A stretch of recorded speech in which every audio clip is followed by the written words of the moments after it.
तस्माच्छास्त्रं प्रमाणं ते कार्याकार्यव्यवस्थितौ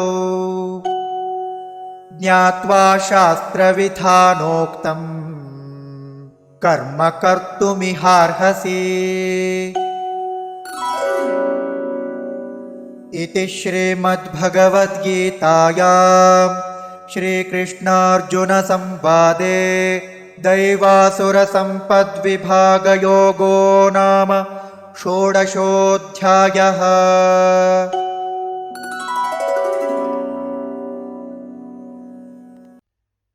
तस्मात् शास्त्रं प्रमाणं ते कार्य अकार्य व्यवस्थितौ ज्ञात्वा शास्त्र विधान उक्तं कर्म कर्तुम् इह अर्हसि।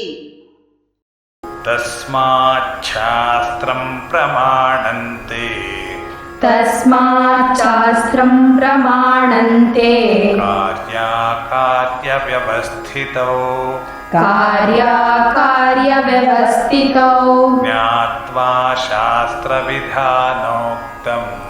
ज्ञात्वा शास्त्रविधानोक्तं कर्म कर्तुमिहार्हसि। तस्माच्छास्त्रं प्रमाणन्ते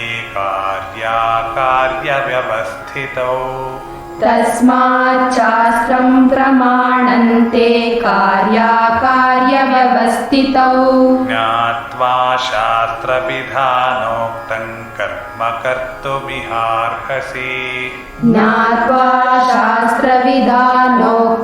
कर्म कर्तुमिहार्हसि।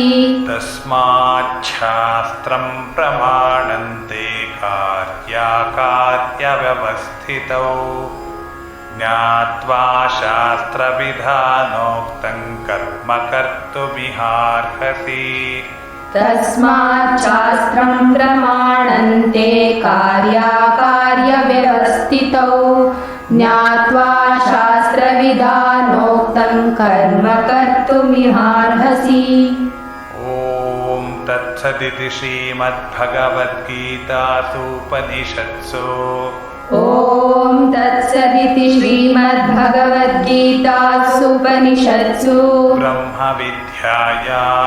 ब्रह्मविद्यायां योगशास्त्रे